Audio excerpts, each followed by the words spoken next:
কি হয় মূলত এন্ডোজেনাস যে কম্পাউন্ড যেটা রিসেপ্টরের সাথে বাইন্ড করে এবং কোন একটা টক্সিকোলজিক্যাল অথবা ফার্মাকোলজিক্যাল রেসপন্স শো করে, যদি আমরা আরেক ধরনের কেমিক্যাল ব্যবহার করি যে কেমিক্যাল গুলো সেই একই ধরনের রিসেপ্টরের সাথে বাইন্ড করে, বাইন্ডিং অ্যাফিনিটি যদি তোমার আপনার এই যে এন্ডোজেনাস সাবস্টেন্সের চেয়ে বেশি হয়, তাহলে the endogenous ligand will be replaced by the antagonistic drug.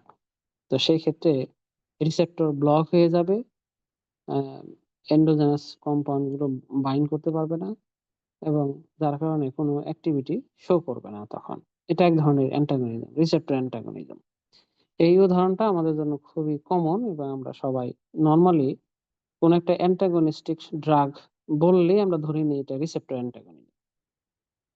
আরেক ধরনের অ্যান্টাগনিজম হলো কেমিক্যাল অ্যান্টাগনিজম, যেটা গত ক্লাসে বলেছিলাম যে এটা রিসেপ্টরের সাথে বাইন্ড করার প্রয়োজনই হয় না। কেন হয় না? কারণ দুটো কেমিক্যাল নিজেরা ইন্টারাকশন করে ফেলে, দে ইন্টারাক্ট ইচ আদার, এবং যার কারণে রিসেপ্টর গুলোকে তারা আর রিকগনাইজ করতে পারে না, রিসেপ্টরের সাথে ইন্টারাকশনটা হয় না। আর কোনো কম্পাউন্ড যদি টার্গেট মলিকুল অর্থাৎ রিসেপ্টর বা আয়ন চ্যানেল অথবা কোনো একটা প্রোটিন মলিকুলের সাথে না বাইন্ড করতে পারে, তাহলে কিন্তু রেসপন্স শো করবে না। আমাদের থার্ড ক্যাটাগরি ছিল ডিসপোজিশনাল অ্যান্টাগনিজম, এবং এখানে আমরা যেটা বলেছিলাম এখানেও রিসেপ্টরের সাথে তার খুব একটা ইন্টারাকশন হবে না, কেননা একটা কেমিক্যাল আর একটা কেমিক্যালের মেটাবলিজম এফেক্ট করবে। হতে পারে যে এটা ক্লিয়ারেন্স বাড়িয়ে দিবে, অর্থাৎ মেটাবলিক অ্যাক্টিভিটি বাড়িয়ে দিবে। One drug can induce enzymes metabolizing enzymes so that it can metabolize other drugs. তো সেই ক্ষেত্রে এগুলো ডিসপোজিশনাল অ্যান্টাগনিজম। তো এই প্রসঙ্গে আরেকটা জিনিস বলে নেই, ডিসপোজিশনাল অ্যান্টাগনিজম কিন্তু টলারেন্স শো করে। অর্থাৎ আমরা অনেক সময় দেখা যায় কি যে কেউ ওষুধ ব্যবহার করার কারণে যে ডোজে প্রথম দিকে কাজ করত, পরবর্তীতে দেখা যায় যে সেই একই ডোজে ড্রাগ আগের মতো কাজ করতেছে না। এটা কিন্তু এক ধরনের, এটাকে বলা হয় টলারেন্স। তো এই টলারেন্স হওয়ার অন্যতম কারণ হলো এই disposition. One drug can effect the disposition of another drug, or the drug itself can affect its disposition. সেটা উদাহরণ হিসেবে আমি বলবো, যখন টলারেন্সটা আমি বলবো তখন দেখা যাবে। আরেকটা হলো ফাংশনাল অ্যান্টাগনিজম। ফাংশনাল অ্যান্টাগনিজম যেখানে আহ, যখন দুটো কেমিক্যাল দুটো ভিন্ন মেকানিজমে ফাংশন শো করতেছে, যদি একটা ফাংশন আরেকটা ফাংশনকে ব্লক করে, তাহলে সেটা হবে ফাংশনাল অ্যান্টাগনিজম। যেমন ইনসুলিনের কথা যদি বলি, ইনসুলিন গ্লুকোজ লেভেল কমিয়ে দেয়। আবার গ্লুকোজ লেভেলের কথা যদি বলি, গ্লুকাগন কিন্তু গ্লুকোজ লেভেল বাড়িয়ে দেয়। কাজে এই ক্ষেত্রে আমরা ইনসুলিন এবং গ্লুকাগন যদি দুটো ভিন্ন ধরনের ড্রাগের কথা বলি, they are functional antagonist because one compound actually induces the sugar level, increases the sugar level, another compound decreases the sugar level, so functionally they are antagonistic. তো এখানে কিছু এক্সাম্পল দেওয়া আছে, আমার মনে হয় এক্সাম্পল গুলো একটু দেখে নিলেই হবে। আমি এখানে একটা ছবি দেখাচ্ছি, ছবি না ইলাস্ট্রেশন বলা হয় এদেরকে। ইলাস্ট্রেশনটা দেখে হয়তো মনে হচ্ছে যে বেশ জটিল, আসলে জটিল কিছু না। এখানে দুটো নিউরনের সংযোগ স্থল সাইনাপস দেখানো হয়েছে অ্যাসিটাল কোলিনের সিগন্যালিং। তো অ্যাসিটাল কোলিন হলো এক ধরনের এক্সাইটেটরি নিউরোট্রান্সমিটার, যেগুলো প্রি সাইনাপটিক নিউরন থেকে যখন রিলিজ হয়, আমরা যদি প্রথম ছবিটা খেয়াল করি বুঝতে সুবিধা হবে। এই প্রথম ছবিতে দেখা যাচ্ছে যে এই যে কালো রঙের যেগুলো স্কোয়ার শেপ ইলাস্ট্রেশন আমরা দেখাচ্ছি, ধরে নিলাম যে এটা হলো অ্যাসিটাইলকোলিন। কাজে অ্যাসিটাইলকোলিন প্রি সাইন্যাপটিক নিউরন থেকে রিলিজ হয় এবং পোস্ট সাইন্যাপটিক নিউরনের যে রিসেপ্টর গুলো আমি এখানে গ্রিন কালার দেখিয়েছি, এই রিসেপ্টরের সাথে বাইন্ড করলে আমরা একটা সিগন্যাল পাচ্ছি। পোস্ট সাইন্যাপটিক নিউরনে একটা ইলেকট্রিক্যাল সিগন্যাল তৈরি হলো। দিস ইজ অ্যাকচুয়ালি নার্ভের ফায়ারিং, একটা অ্যাকশন পটেনশিয়াল তৈরি হয়েছে এবং এইভাবে সিগন্যাল প্রপাগেশন হবে।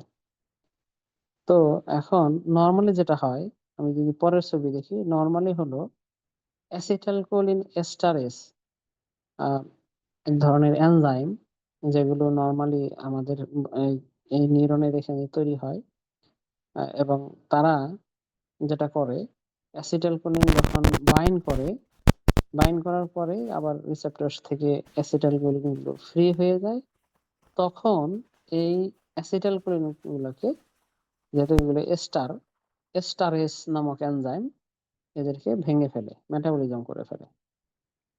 নর্মালি এটা আমাদের নিউরনের মধ্যে এই ঘটনাটা ঘটে। তার মানে অ্যাসিটাইলকোলিন এস্টারেস এনজাইম আছে। তো এখন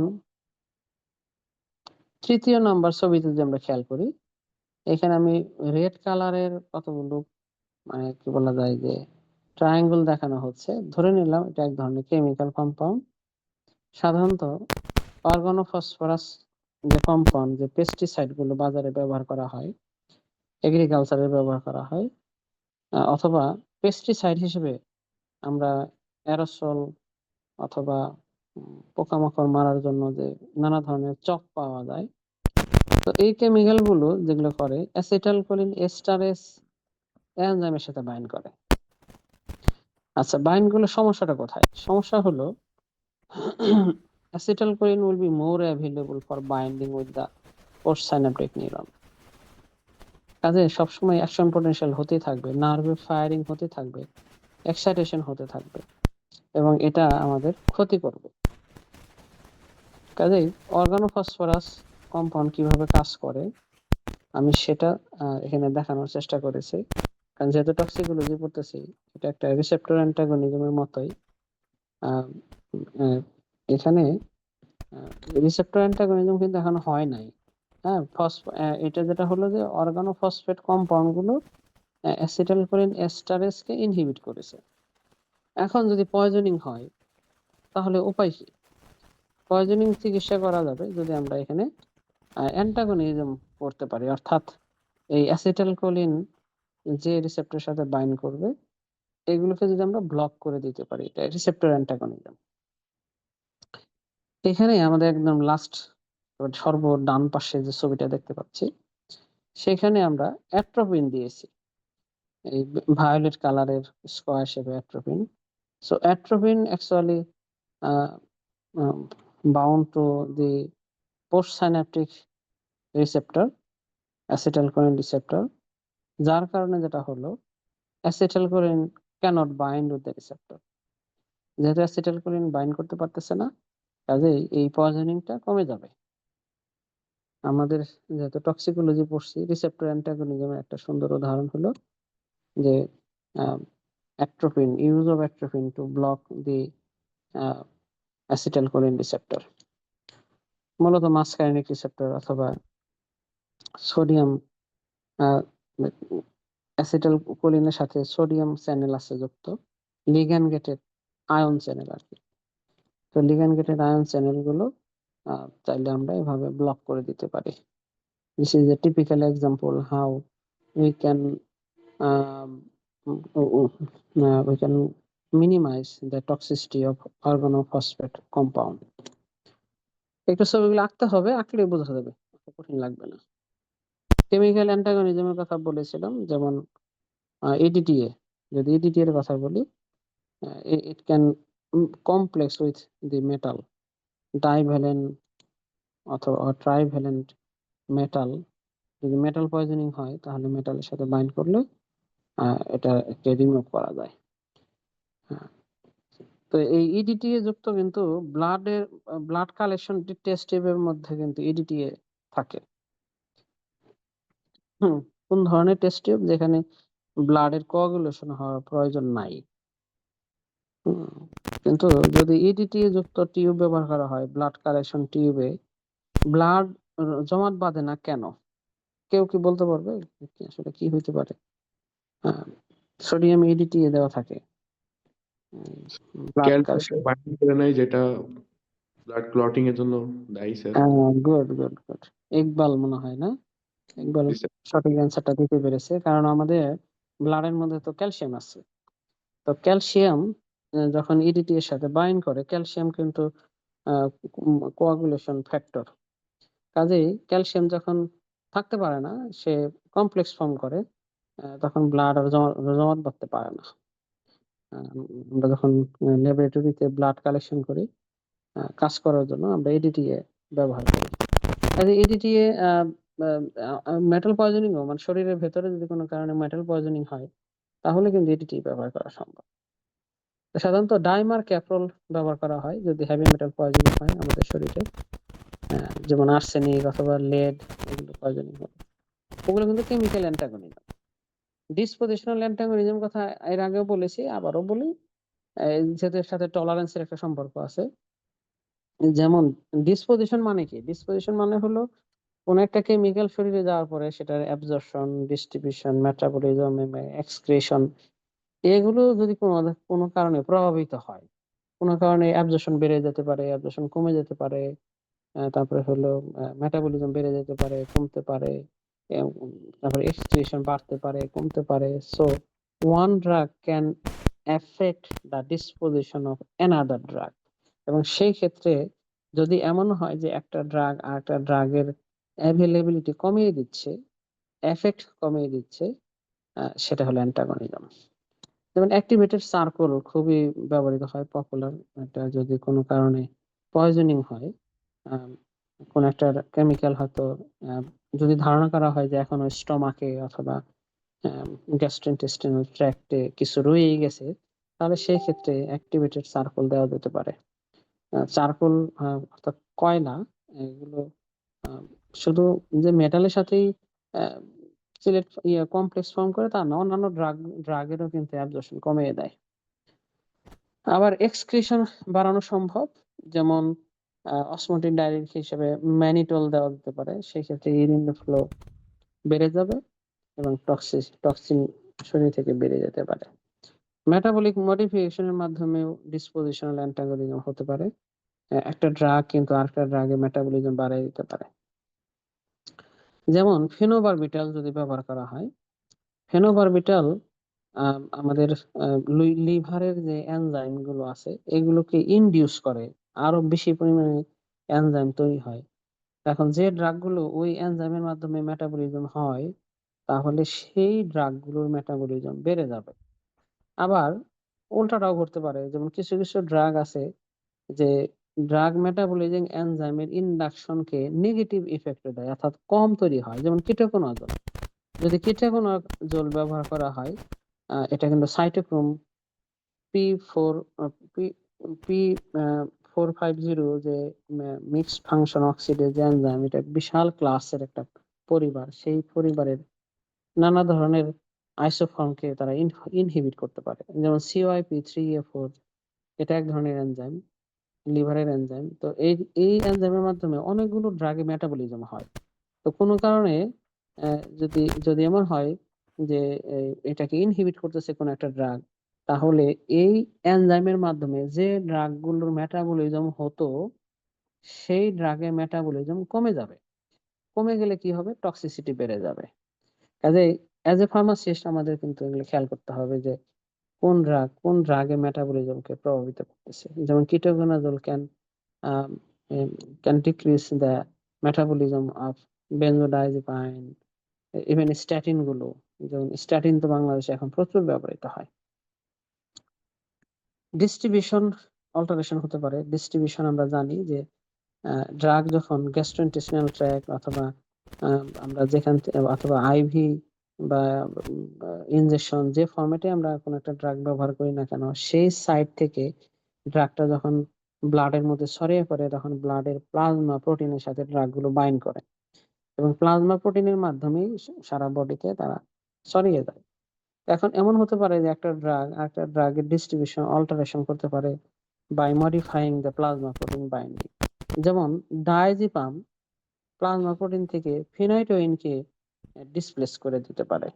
কাজে সেই ক্ষেত্রে কিন্তু যদি এই দুটো ড্রাগ কম্বাইনলি ব্যবহার করা হয়, so it can affect the disposition of the other drug. Functional antagonism বলেছি, আমি টলারেন্সের কথা বলি, খুব বেশি সময় ব্যয় করব না এখানে, কারণ এই চ্যাপ্টারটা একটু বেশি বড় হয়ে গেছে, কারণ যেহেতু মেকানিজম সাথে সম্পর্কিত সবকিছুই পড়াতে হচ্ছে। যেমন টলারেন্স, টলারেন্স শব্দটা যদি বাংলা বলি, বাংলা কি হবে? বাংলা হলো টলারেট করা, না সহ্য করা, তাই না? আরো ভালো ভালো বাংলা কি হতে পারে টলারেন্সের? দেখি কারো মাথায় আসে কিনা। টলারেন্স, স্যার সহনশীলতা হবে। সহনশীলতা। হ্যাঁ হ্যাঁ, সহনশীলতা একটু ভালো বাংলা।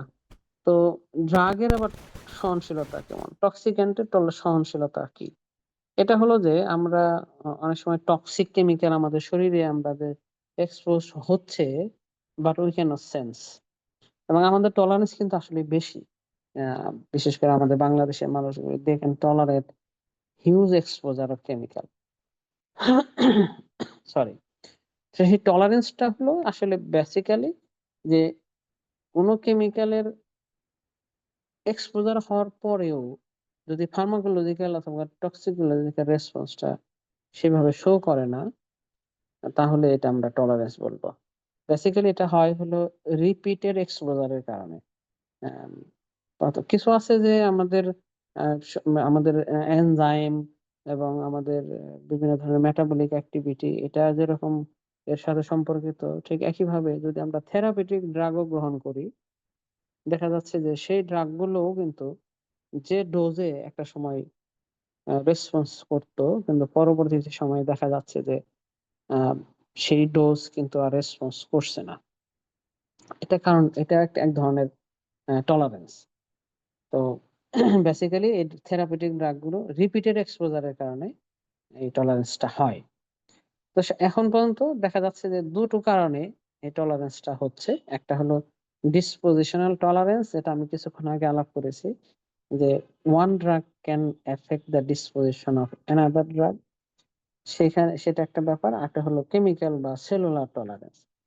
তো ডিসপোজিশনাল টলারেন্সে আমরা যদি খেয়াল করি যে কেন রিপিটেড রিপিটেডলি একটা ড্রাগ ব্যবহারের কারণে টলারেন্স হচ্ছে, তার একটা টিপিক্যাল এক্সাম্পল হলো অ্যালকোহল। তো অ্যালকোহল যদি মানুষ গ্রহণ করে রেগুলার, তাহলে লিভারের এনজাইমের ইন্ডাকশনটা বেশি হয়, লিভারের এনজাইমের অ্যাক্টিভিটি বেড়ে যায়।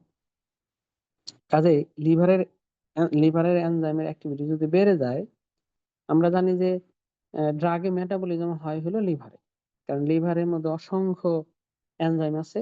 এবং আমরা যা কিছুই গ্রহণ করি না কেন, যদি ওরাল রুটে ব্যবহার করি, হেপাটোপোর্টাল সার্কুলেশনের মাধ্যমে যখন ড্রাগ সারা বডিতে ছড়িয়ে পড়তে চায়, তখন লিভারের কিন্তু ওখানকার এনজাইম গুলো এই ড্রাগ গুলাকে মেটাবলিজম করার চেষ্টা করে। তো অ্যালকোহল খেলে যেটা হয়, এই এনজাইমের সংখ্যাটা বেড়ে যায় বা এনজাইম গুলোর তৈরি বেড়ে যায়, যার কারণে অনেক সময় দেখা যায় কি যে ড্রাগের এফিকেসি কমে যাচ্ছে, মানে ড্রাগ যে থেরাপিউটিক লেভেলে যে ড্রাগটা যে লেভেলে থাকার কথা ছিল সেটা থাকতে পারে না। ইভেন কিছু ড্রাগ আছে তারা নিজেরাও ইনডিউস করে, যেমন বারবিটুরেটস নিজেই একসময় টলারেট হয়ে যায়। কেন টলারেট হয়ে যায়? কারণ সে যখন প্রথম দিকে যখন ব্যবহার করা হয়, তখন ওই লিভারের এনজাইম গুলোকে সে আরো বেশি ইনডিউস করে, বেশি বেশি লিভার এনজাইম তৈরি হয়। এবং পরবর্তীতে যখন বারবিটুরেটস এর ডোজ গুলো কন্টিনিউ করা হয়, তখন ওই যে অতিরিক্ত এনজাইম তৈরি হলো, সেই এনজাইম গুলো বারবিটুরেটস কে ভাঙতে শুরু করে, যার কারণে যে ডোজে প্রথম দিকে সিডেটিভ ইফেক্টটা পাওয়া যেত, পরবর্তীতে কিন্তু সেই সিডেটিভ ইফেক্টটা পাওয়া যাচ্ছে না। এবং এভাবেই কিছু কিছু ড্রাগ কিন্তু, বিশেষ করে যেমন ধরুন বেনজোডাইজিপাইন, দেখা গেছে যে দীর্ঘদিন কেউ যদি ব্যবহার করে ডিপেন্ডেন্সি তৈরি করে, সেটা যদিও ভিন্ন বিষয়, কিন্তু দেখা যাচ্ছে যে আগে যেরকম দ্রুত ঘুম আসতো, পরবর্তীতে সময় আবার সেই ঘুমটা আসতেছে না। কাজে এগুলো টলারেট হয়ে যায়। আর সবচেয়ে গ্রহণযোগ্য মেকানিজম, যেটা অনেকভাবে পরীক্ষিত প্রমাণ, সেটা হলো যে সেলুলার লেভেলে টলারেন্স হয়ে যায়। সিগন্যালিং পাথওয়ে অসংখ্য সিগন্যালিং পাথওয়ে। যেমন এখানে যে ছবিটা আমি তোমাদেরকে দেখিয়েছি, সেখানে দেখা যাচ্ছে যে দিস ইজ এ জিপিসিআর, মানে জি প্রোটিন কাপল রিসেপ্টর। তো জি প্রোটিন কাপল রিসেপ্টরে দেখা যায় কি, যখন লিগ্যান্ড বাইন্ড করে, আমরা যে ব্লু কালারে যেটা দেখতে পাচ্ছি, ধরে নিলাম this is a drug. So when a drug binds with the GPCR, so G protein is activated. So G protein যখন activated হয়ে যায়, not only the G protein pathway is activated, there is also another pathway, যেমন beta arrestin signaling pathway. তো যদিও therapeutic response আমার beta arrestin mediated প্রয়োজন হচ্ছে না, but beta arrestin can desensitize beta can desensitize G protein signaling. এটা নিয়ে অনেক গবেষণা হয়ে গেছে, প্রমাণও পাওয়া গিয়েছে। আমি নিজেও পিএইচডির সময় বিটা অ্যারিস্টিন নিয়ে এই সিগন্যালিং পাথওয়েটা আমি ব্লক করে দেখার চেষ্টা করেছিলাম। কাজেই this is another mechanism, cell can desensitize from the repeated exposure of the drug. কারণ এইটা কিন্তু আরেকটা বিষয় এখানে গুরুত্বপূর্ণ, বায়াস সিগন্যালিং বলা হচ্ছে। সেটা হলো যে যখন ড্রাগ কোনো রিসেপ্টরের সাথে বাইন্ড করতেছে, it might be a protein target, it might be a receptor, cellular component, it might be ion channel or enzyme, whatever it is, there are lots of pathways that can regulate it. এবং সেই ক্ষেত্রে একটা pathway যেটা ড্রাগের মাধ্যমে activation হচ্ছে, it can effect another pathway. বিশেষ করে মরফিন এভাবেই ডিসেন্সিটাইজড হয়। Morphine, pethidine, opioid ড্রাগগুলো chemical tolerance হয়। তো আমাদের এই টলারেন্স আমরা এই দুটো জিনিসই শিখবো, একটা হলো ডিসপোজিশনাল টলারেন্স, একটা হলো কেমিক্যাল টলারেন্স। আমরা আরেকটা টপিকে চলে যাই, সেটা হলো ডেসক্রিপটিভ অ্যানিম্যাল স্টাডিজ। যদিও এটা it should be included in the animal model chapter 2। However আমরা এখানে হালকা একটু জিনিস দেখে যাব, সেটা হলো যে যেহেতু টক্সিকোলজিক্যাল আমরা মলিকুলার টক্সিকোলজি পড়ছি, কাজেই প্রথম চ্যাপ্টারে এটা থাকা দরকার যে আসলে মলিকুলার টক্সিকোলজির বিভিন্ন ধরনের যে টাইপ, বিশেষ করে অ্যানিমেল নিয়েই করা হয়, বাট যেমন অ্যাকিউট অথবা সাবক্রনিক, তারপরে ক্রনিক বা developmental toxicity or reproductive toxicity, genotoxicity. So এই জিনিসগুলো আমাদের একটু কভার করা প্রয়োজন। তো ডেসক্রিপটিভ অ্যানিমেল স্টাডি হলো এক ধরনের প্রিক্লিনিক্যাল রিসার্চ, যেগুলো সাধারণত ক্লিনিক্যাল রিসার্চের আগেই এগুলো শেষ করা হয়। ড্রাগ ডেভেলপমেন্ট থেকে শুরু করে কোনো টক্সিক কেমিক্যালের আইডেন্টিফিকেশন, হ্যাজার্ড আইডেন্টিফিকেশন, হ্যাজার্ড এর আহ, সহনীয় মাত্রা, রিকমেন্ডেড মানে রিকমেন্ডেড যে লেভেল, তো এই জিনিসগুলো বের করার জন্য আম, আম, আমাদের এই ডেসক্রিপটিভ অ্যানিমেল স্টাডির প্রয়োজন হয়। কাজে এই ডেসক্রিপটিভ অ্যানিমাল স্টাডি যে বিষয়গুলো ব্যাখ্যা করে, সেটা হলো যে কোনো একটা ডিজিজ কিভাবে প্রগ্রেশন হয়, যে কোনো ডিজিজ, কারণ আমরা তো সরাসরি হিউম্যান বডি নিয়ে কাজ করতে পারবো না। কাজে প্রথম দিকে আমাদের দেখতে হবে অ্যানিমাল মডেলে একটা ডিজিজ ন্যাচারালি কিভাবে প্রগ্রেস হয়, সেটার জন্য গবেষণা করা হয়। একইভাবে সেই ডিজিজ সারানোর জন্য যে ড্রাগ গুলো ব্যবহার করা হয়, সেই ড্রাগ কেমন রেসপন্স করে, আহ, এবং বিশেষ করে এই ড্রাগটা জেনারেল কি ধরনের ইফেক্ট দেয়, বিশেষ করে তার pharmacokinetic or pharmacodynamic or any behavioural change, organ toxicity, safety margin, dose response relationship, all are described, all are done through descriptive animal study. তো কি কি মেথড? মেথডটা হলো প্রথম, যে একেবারেই প্রথম মেথড যদি দেখি, একেবারে গ্রস অবজারভেশনটা হলো ভিজুয়ালি দেখা। এখানে যে মানে আরো অনেকগুলো টেস্ট করা হবে, কিন্তু প্রথম দিকে ভিজুয়াল ইফেক্টটা খুব গুরুত্বপূর্ণ, যে মনিটর করা যে তার বিহেভিয়ার কোনো পরিবর্তন হচ্ছে কিনা, তাই কোনো আর্লি সাইন অফ টক্সিসিটি, তার ফিজিওলজিক্যাল কোনো পরিবর্তন হচ্ছে কিনা। এটা হলো একেবারে গ্রস অবজারভেশন। এছাড়া আমাদের আরো ধীরে ধীরে ডেসক্রিপটিভ অ্যানিমাল স্টাডির মধ্যে আরো জটিল স্টাডিও করতে হবে, যেমন ক্লিনিক্যাল অবজারভেশন করতে হবে।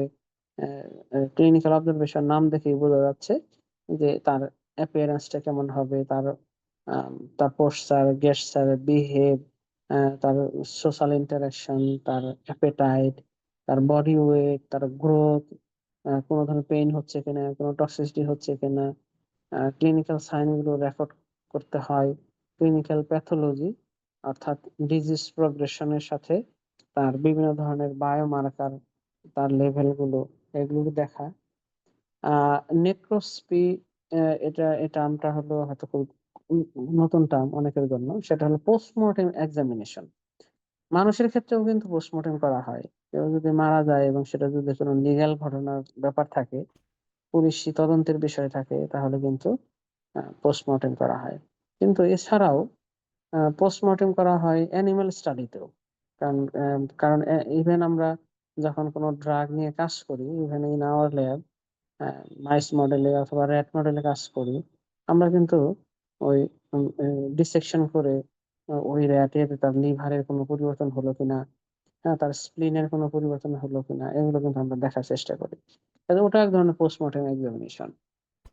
হিস্টোপ্যাথোলজি খুবই কমন, কারণ টিস্যু লেভেলের কোনো ড্যামেজ হয় কিনা সেটা দেখা। Haematology and clinical biochemistry, imaging analysis, তারপরে urinalysis, faecal analysis, reproductive and developmental observation, behavioural assessment, এগুলো সব কিন্তু ডেসক্রিপটিভ অ্যানিমাল স্টাডির মধ্যে পড়ে। তো ডেসক্রিপটিভ অ্যানিমাল স্টাডি কত ধরনের হতে পারে? যেমন আমরা মোটামুটি 4-5 ধরনের ঘটনাটাই জানি। একটা হলো অ্যাকিউট টক্সিসিটি, খুব ফ্রিকুয়েন্টলি করা হয়। Then sub acute toxicity, chronic toxicity, developmental toxicity, এটা একটা ক্রনিক, বাট সেটা একটা বিশেষ ধরনের অবজারভেশন। রিপ্রোডাক্টিভ টক্সিসিটিও কিন্তু ডেভেলপমেন্ট টক্সিসিটিরই একটা ধরন। কারণ ডেভেলপমেন্টাল টক্সিসিটি বলতে শুধু যে তার বড় হওয়ার যে বিভিন্ন ধাপ, ছোটবেলা থেকে বড় হওয়া, সেটাই না। একেবারে ফিটাসের ভেতরে মানে ফিটাসটা কিভাবে ডেভেলপ হয়, এন্ড ফিটাসের ডেভেলপমেন্টের সাথে আবার রিপ্রোডাক্টিভ টক্সিসিটির সম্পর্ক আছে। কাজে এই জিনিসগুলো আমরা একটু দেখবো, যে এগুলো মূলত পার্থক্য করা হয় ডিউরেশনের মাধ্যমে এবং ডোজের মাধ্যমে। তো যদি তোমরা খেয়াল করো, অ্যাকিউট টক্সিসিটি কিন্তু 14 দিনের মধ্যেই অবজারভেশনটা শেষ করতে হবে, কিন্তু টক্সিসিটি কিন্তু হবে সিঙ্গেল ডোজ, এবং সেটা সিঙ্গেল হাই ডোজ। তো যেমন লিথাল ডোজ গুলো ক্যালকুলেশন করা হয় এই অ্যাকিউট টক্সিসিটির মাধ্যমে, ইমিডিয়েট টক্সিক ইফেক্ট জানার জন্য।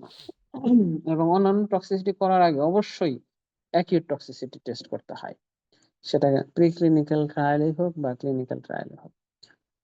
এরপরে সাব অ্যাকিউট যদি আমরা খেয়াল করি, বা সাব ক্রনিক, এটার অবজারভেশনটা শেষ করতে হয় 28 থেকে 90 দিন, অর্থাৎ 1 মাস থেকে 3 মাসের মধ্যে। এবং এখানে কিন্তু আমরা রিপিটেড ডোজ ব্যবহার করব, সিঙ্গেল ডোজ না। অ্যাকিউট টক্সিসিটিতে single dose, but sub acute অথবা সাব ক্রনিক একটু লম্বা সময়, সংখ্যাটাও বাড়াতে হয়, এবং এখানে রিপিটেড ডোজ ব্যবহার করা হয়। যদি ক্রনিকের কথা বলি, বোঝাই যাচ্ছে নাম, ক্রনিক মানে দীর্ঘ সময়। সেই ক্ষেত্রে একটা লং টার্ম টক্সিসিটি, সেটা 1 বছর থেকে মানে 6 মাস থেকে 2 বছর পর্যন্ত এই স্টাডিটা করা হয়।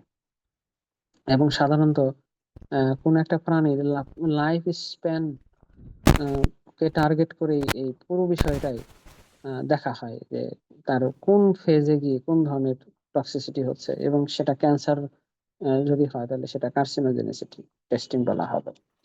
ডেভেলপমেন্টাল টক্সিসিটিও 1 মাসের মধ্যে এটা অবজারভেশনটা শেষ করতে হয়, অ্যানিমাল মডেলে আর কি। আর রিপ্রোডাক্টিভ টক্সিসিটিটা কিন্তু শুধুমাত্র একটা জেনারেশন দেখলেই হবে না, কারণ এগুলো অফ স্প্রিং এর মধ্যেও কিন্তু বড় ধরনের পরিবর্তন নিয়ে আসে, এবং তাদের জেনারেশন গুলো লক্ষ্য করতে হয় যে সেখানে কোনো টেরাটোজেনিসিটি হলো কিনা। তো আমরা একটা স্টাডি শেষ করে দিই অ্যাকিউট টক্সিসিটি।